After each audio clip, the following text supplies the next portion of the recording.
feel so optimistic and hopeful based on the level of activity, the number of people that are following me. But I really do think the key to Silly Willy Winston is making him accessible to children, making him, a real character for them. One of the things I'm working on now is I created a coloring book, an electronic coloring book. Yes, I saw that Yes, too. yes. But I don't know how to package it from Xcode to get it onto iTunes. But I'll figure that out. And then I think I have to become an Apple developer to get them on there.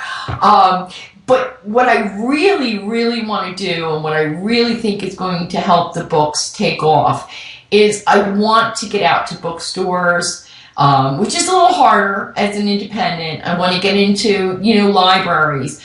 But I'm developing a program that I hope to launch in Las Vegas called the Silly Willy Winston Children's Book Review Club.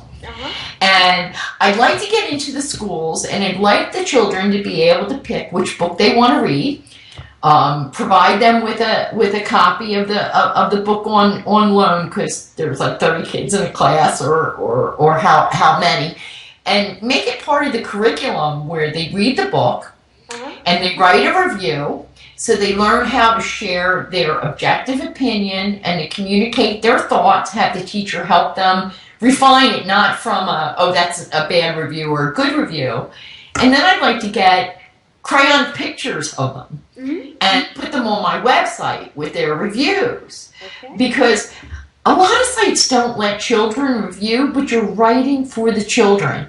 I mean, obviously you want the parents to know that it's a good, wholesome message, that their children are going to benefit from the messaging in the books, and it's not underlying, adult, humor in the books. But if you're a children's book writer, and I can only speak for myself, but I have to believe that the majority of children's book writers are writing because they love children, and they want their children to love to read, because if you can read, you can do anything.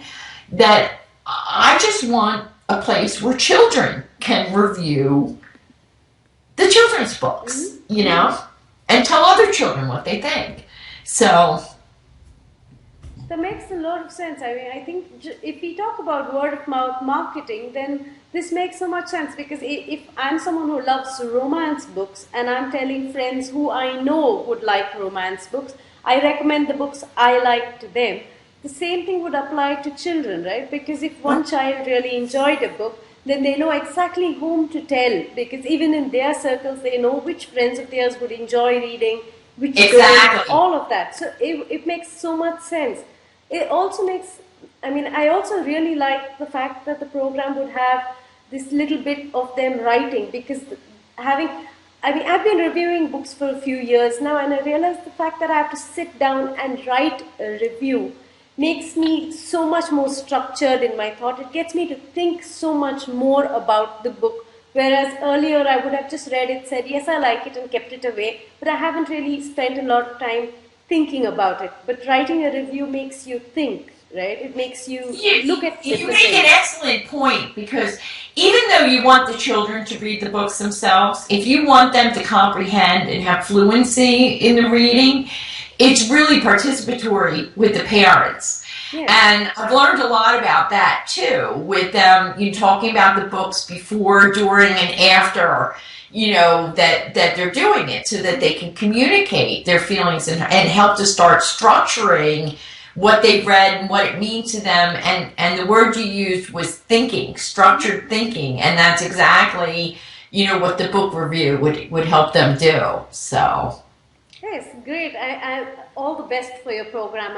I hope it takes off and does really well, because I see it not only benefit you but also benefit so many children out there.